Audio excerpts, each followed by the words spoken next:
Hello, welcome to the video tutorial for Unit 3, pages 8 to 10. We're going to begin with problem number 1 on page 8. In our lab, we actually use beads instead of sand, but this question is basically asking you to think about it if it were sand. So it says we separated sand, salt, and water using filtration and evaporation. The first one we did was that filtration. In the lab, we filtered out the beads, and what remained in the beaker was salt and water. So this is asking the same thing, except asking you to visualize if instead of beads we had sand. So that will be what was left over. And this is demonstrated right here. Okay, question number 2 is asking about further techniques we could do to separate the salt and water from one another. So in the lab, we probably also had a demonstration at least set up where we could evaporate out the water to leave only this salt. So if you heat this up, the salt will be left over and the water will have evaporated. So in this question, what was left after evaporating? That was only the salt. Okay. I'm going to do number 5. A certain sample of helium has no definite volume and no definite shape. If it has no definite anything, then you can assume it's a gas, right? Because our liquids, even though they don't have a definite shape, they will have a definite volume. Since this has neither of them, that's a gas. Number 6, circle the correct answer. Oxidation and corrosion are examples of either physical or chemical. So we want to think about what these words mean. Oxidizes, that's its ability to react to oxygen typically, and as a result you see things like rust, rusty cars, apples that get a little bit brown, avocados that get brown and mushy. Those are oxidation reactions. Corrosion, on the other hand, is usually a result of acids that will really just eat away at a material. Both of these are considered chemical. Those are chemical changes that can occur. Once something has undergone oxidation, it is chemically changed forever. You cannot get your nice apple back from its now brown and mushy state, for example. Right, so number 8, volume, mass, and length are all, we've got some choices here. Right off the bat, I want you to get rid of choice C and choice D. Why? Because intensive and extensive are not words we use to describe chemical changes. Those are only for physical. And then we need to determine what these are. Okay? The difference between intensive and extensive, if it is extensive, extras matter, right? So if you have extras of that material, it will make a difference. So if I have 1 penny versus a whole bunch of pennies, extras will make a difference in things regarding volume. The volume will change. There's a definite increase in volume of a bunch of pennies versus 1. Mass, length, most of the things that you can either measure or weigh somehow are going to be what we consider extensive, physical extensive properties, because the amount you have will change the quality. On the other hand, we're going to look at number 10 now. Density, boiling point, and freezing point are all considered. Again, we want to get rid of extensive chemical and intensive chemical because that's not even a real thing. And we're going to try and decide if our extras matter. Okay, think about density again. If I went back to my pennies, if you dump all the pennies that you have into a fountain, it doesn't matter if I just dump one into a fountain or if I dump all of them, they'll all sink. Okay, so density is independent of amount. density is independent of amount. So is boiling point. So are freezing points. None of those will depend on if you have a bunch. Okay? So that is intensive, an intensive physical property. Number 13, which of the following is extensive? So in which of the following will extras matter? Okay, let's see. My first choice is density. This is one that students often think is extensive because a lot of the other extensive ones sound like weighing, measuring, but it is not. Think about your pennies. If you throw 15 pennies or 1 penny into the fountain and make a wish, all of them are going to sink. They all have the same density. It doesn't matter how many I have. Length. If I line up 1 penny, it's going to have a certain length. But if I get many pennies and I line them up in a long row, that length is going to be much longer. So here, extras matter. Extras matter. So length is a good example of an extensive property. These other two are intensive. It is independent of amount. Okay, so that was page 8. I'm going to turn over to page 9. So this is our naming polyatomic compounds.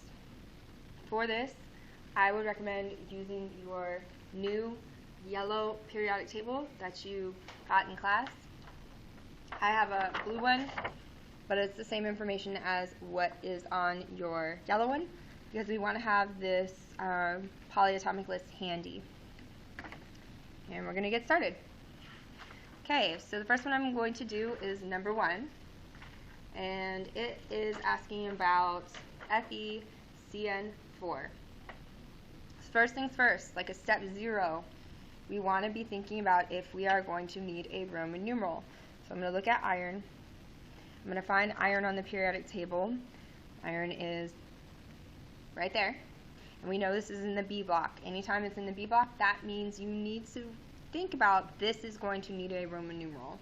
When I am writing out its name, it needs a Roman numeral. Okay, so that is like your step 0. So now that I know it has a Roman numeral, I'm going to go ahead and write in iron.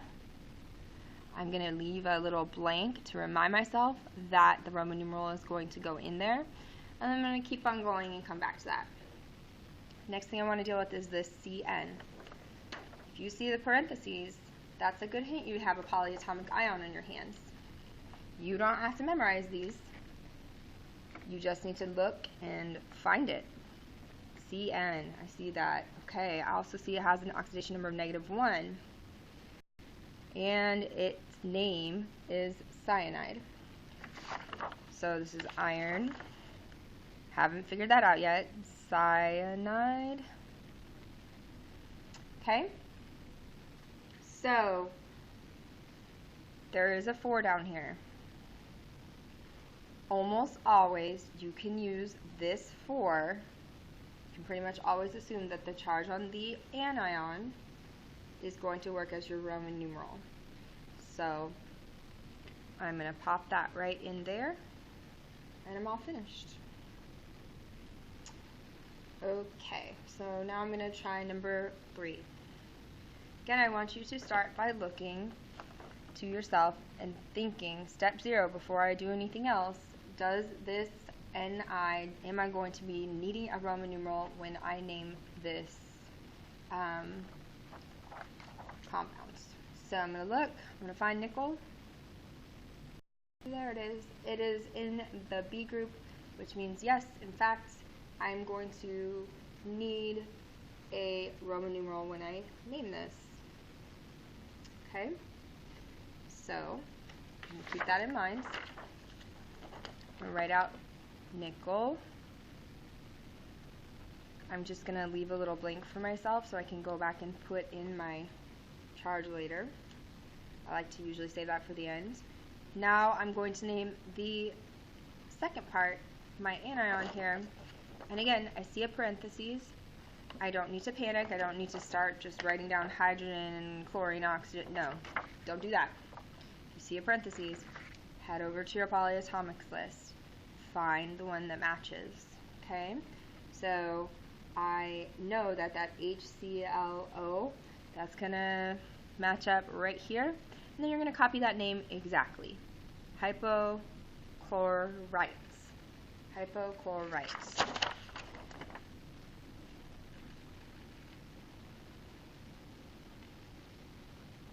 Alright, so a lot of the times, like I said, you can just add that 2 in there to represent the charge, but I want to be sure that does have a charge of -1, so that would make sense.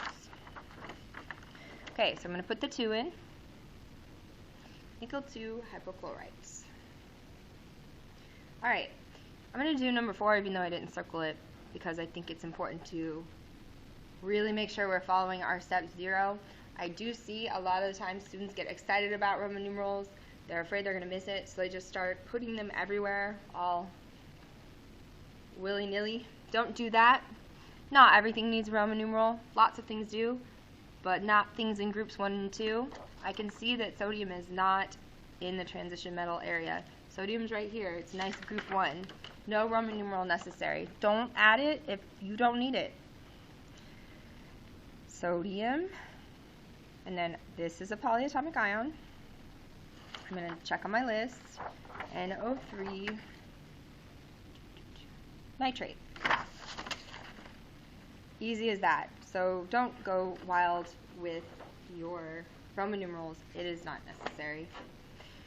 Okay, so I'm going to do this one right here. This one's a little bit challenging.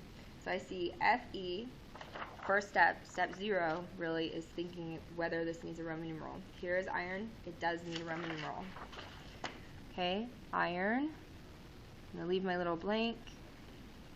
And then I'm going to fill in the polyatomic ion using my list. SO4, I'm going to copy it down exactly. SO4 is sulfate.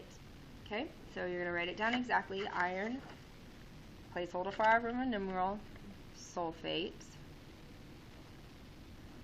Okay. Now we see a 2 here. Normally it's enough to just take this as our anion and pop that in there for what the Roman numeral would be. However, sulfate, if you look,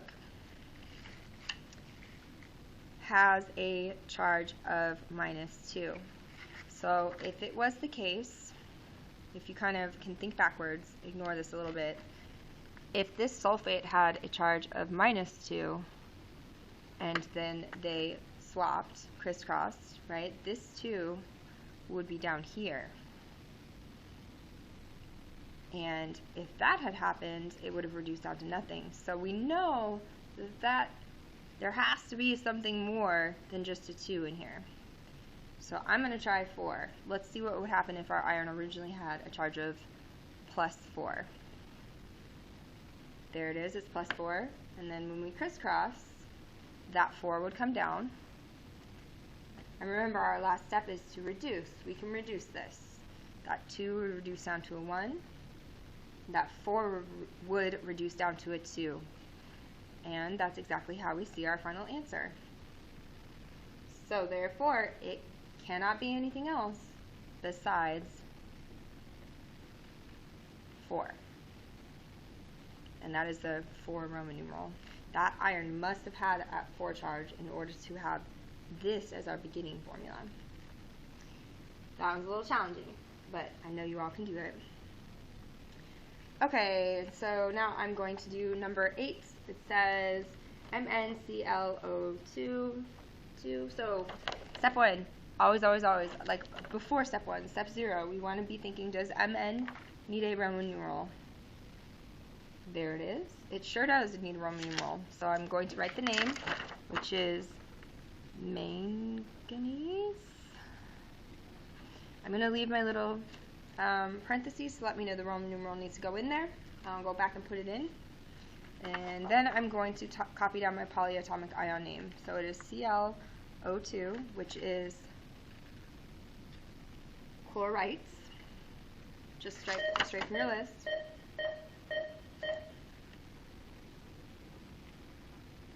Chlorites. And for this one, it's a little bit easier. I can just use the 2 from the chloride at the back of the anion as my Roman numeral. And I know that because the chlorite has a charge of -1. So there wouldn't be any of the issues that we had before. Because if you think about it, if this was originally a -1 and that was a 2, they would have swapped. And that's what we saw. So this one was pretty simple. Alright, so let's move on to a few more on the bottom. Okay, this first one, this is a little bit of mixed practice. It says, be sure to check if Roman numerals are needed. Don't just give a Roman numeral to everything. Okay? This first example is a good example of why you don't want to give Roman numerals to everything. Al is in the exception block. It does not need a Roman numeral because it always has a charge of +3. You do not need to write a Roman numeral for this. We're just going to go make it easy on yourself. This is aluminum, right? Aluminum chloride. So I just take that chlorine and I add an IDE ending. And I'm sorry that this is kind of looking like all run together.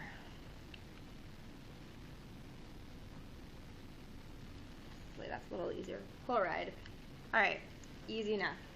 Alright, but sometimes you do need a Roman numeral. For example, my step 0 here, I know that this is iron. Iron is in the B group, and iron will need a Roman numeral in its name. Almost always, you can just look to the anion and use that. Okay, iron.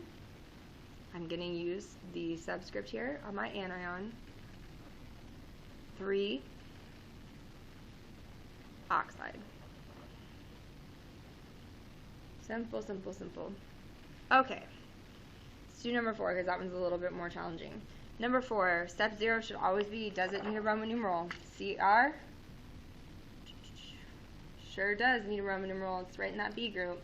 So I want to be thinking about that. That is chromium. For now, I'm going to put mine in parentheses to remind me the Roman numerals there, but I might need to go back and think about it because I don't have any subscripts to work with. Chromium oxide. Okay, so there aren't any Roman numerals, but the good news is you know what the oxidation number for oxygen is. You know that. The oxidation number for oxygen is always -2. So if you go back and kind of work a little bit backwards, you can say that, okay, that -2, they crisscross, the 2 would come down here. Okay, so if the 2 came down there, we know that that chromium must have also had a charge of 2 because otherwise our formula would look like that. But that's not when we saw it when we had the problem. It was like this, right? So that chromium, if it also had a charge of +2, when they crisscrossed, it would look like this. And of course, we know the last step is to reduce and erase, so that would reduce down to just CRO. So now that I figured it out, there's a 2 in there. Just going to go back and add that in. Okay, so I'm going to do number 5 now. SN, that is tin, and I know for sure tin needs a Roman numeral. If it's underneath the stairs, even if it's in an A group, it's underneath the stairs, it's a transition metal. Okay, tin. I'm going to put my parentheses in to remind me to go back and check. Oxide. Now I'm going to work backwards using this 2, alright? Because I know for sure oxygen has a -2 oxidation number. I know for sure. So when it crisscrossed, that -2 from the oxygen would come over here to the SN, to the tin. But we weren't given a formula, and that would have reduced, if this is what it was and there was no other charge, it would reduce down to just SNO. But that's not what we got. We got SNO2.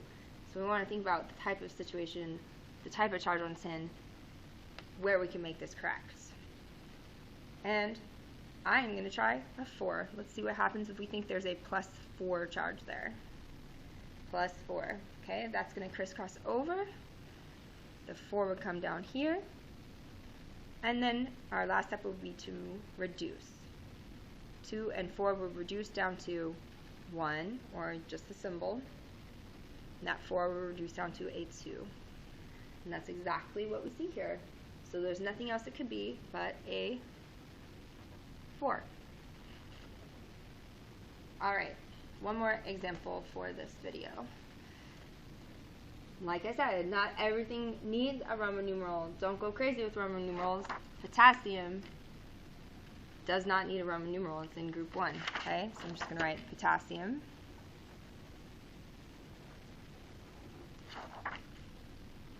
And I just put an extra T in there for some reason. It's just potassium. Potassium. And then the other part is OH. If you see a parentheses, you want to be looking at your polyatomic list. OH. Where is that? It is right there. So this is just potassium hydroxide.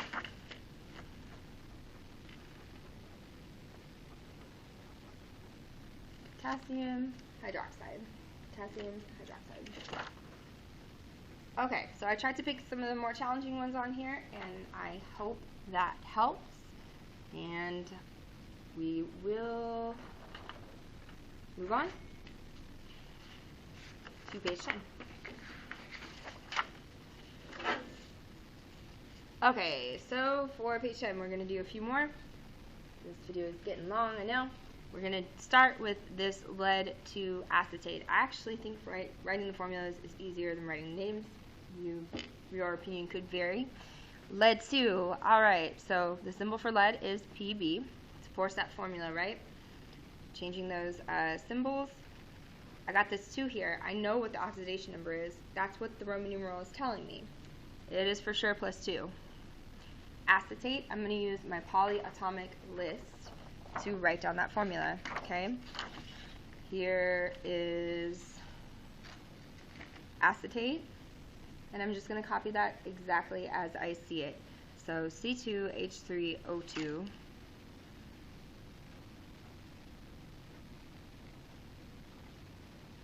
along with the oxidation number for acetate, which is -1.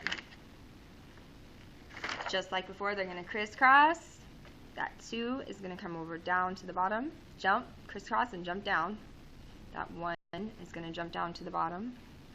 And then our last step is to reduce and erase. I like to tell my students when they jump down, like in the song Crisscross Jump Jump, they jump down and they just leave their charges up there. They don't bring the charges down. So whenever they crisscross, don't bring the charges down with you. If you do, you can just erase them. We don't need to reduce this. Some students like to keep the 1 there. A lot of times I will reduce that. So your final answer is Pb, acetate, written out with the subscript of 2. Alright, next one, ammonium hydroxide. Ammonium, that doesn't sound familiar to me. If it doesn't sound like an element on the periodic table, it's probably on the polyatomic ion list. Okay, so ammonium, there it is. It's NH4 with a +1 charge.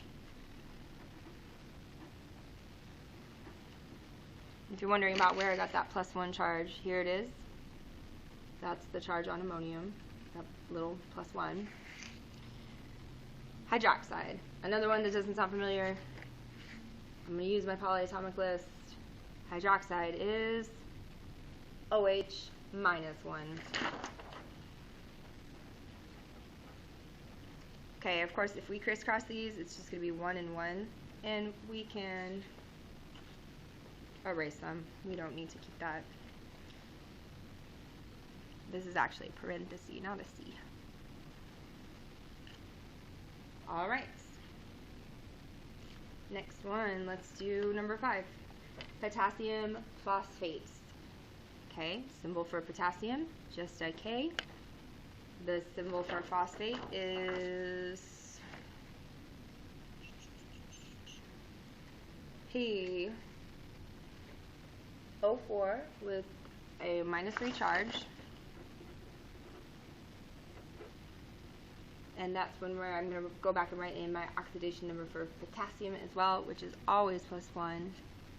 We don't want to leave them up there. They got to crisscross and jump down. And remember, when they jump down, they do not bring the charge with them. So that 3 is going to jump down to the potassium. That 1 is going to jump down to the phosphate. You don't have to erase that one, but be aware that when you see it on a test, ones are typically not written out. So this would be your final answer. Okay. So next one, I am going to start actually this section over here. Mixed practice, formula writing, more of the same. Alright, so we've got this name lead to chloride. Okay? First thing first, I want to change these two symbols. Okay? Step 2, we want to add in our charges. We know what the charge is because this lovely Roman numeral told us it's +2. The symbol for chloride, that is chlorine, which is Cl. Our charge for chlorine is always -1. They got to crisscross and jump down. When they jump down, they leave their symbols up there. They make a big jump, symbols don't come along. Last step would be to reduce and erase. I don't need to reduce this. You can leave the one there if you want, but be aware, on tests, you're not going to see it there. Okay? Number 3, lithium sulfates. So step 1, lithium. This does not have a Roman numeral because it's in that group 1, so I'm just going to write out its symbol, Li. And I'm going to go ahead and add the charge as well. Li is a group 1, so it always has a +1 charge. Sulfate. If it sounds weird to you, check your polyatomic eye on this. That's probably where you're going to find it. Sulfates. There it is. I'm going to copy it exactly as I see it. It is SO4 with a -2 charge. A -2 for its oxidation number. SO4 with a -2. The oxidation numbers are going to crisscross. The 2 is going to drop down over here. The 1 is going to crisscross and jump down here. And whenever they jump, the charges stay up there. The charges don't come down. Last step is to reduce and erase. I don't need to reduce this. I can erase that one if I want to. Alright, last problem we work here is this aluminum nitrite. Aluminum is one of our exception block, lovely exception blocks. I know what the charge is on aluminum. Unlike other transition metals, it always has a charge of +3. So I'm going to say Al +3. Now nitrite, if it sounds weird to you, okay, it's not nitride, right? It's nitrites. Nitrites. So it has an ITE ending, not an IDE. So it has that nitrite ending. I'm going to look over here. There it is. I'm going to copy it just like I see it. NO2, and it has a -1 oxidation. NO2 with a -1 oxidation. There they are. Am I done? No way. No way, no way, no way. That is ridiculous. Can't just leave these charges hanging. We got to crisscross and jump down. They're going to crisscross. The 3 is going to come over here. The 1 is going to crisscross over here. And you can reduce, we can't reduce this, but you can erase that one if you want to. Never, ever, ever bring your charges down. When you jump, jump down, crisscross, jump, jump, we are not bringing the charges along with us. Now I want to compare this to number 4, which is actually aluminum nitride, IDE. Don't get that confused. This is not a polyatomic ion. Teachers, please pardon this interruption. Pardon the interruption. Varsity football, ROTC, volleyball, band, drill, and cheer to go across the street to prepare for the pep rally. Also, as a reminder, those students that are on the list that have signed up to go to the pep rally will be released at the 10:20 bell. So if they're on the list when the 10:20 bell rings, they are allowed to go. Thank you. Sorry about that. I just did a little doodle there. Anyway, very last one. This is an IDE ending. IDE means it is on the good old regular periodic table. It's just nitrogen. It is not a polyatomic ion. Okay, that is different from nitrites and nitrates, which both are on those polyatomic lists. So this, don't try to make nitride a polyatomic ion. It is not So same thing, AL plus 3, because it is in the exception block, always has that plus 3 charge. N always has a charge of minus 3 when they crisscross. And jump down, we see they're the exact same number, which means yes, we can totally reduce these down to just 1. Some students like to write in the ones, some students prefer just leaving it. On an exam, you're going to see it just left alone. So you would just see your answer as ALN. And that's an L, not an I. Right? The ones are there, but we don't typically write them. So that is it for today's tutorial, because this was a long one. But yeah, you can write, I love chemistry, for a little plus 4. See you in the next video tutorial.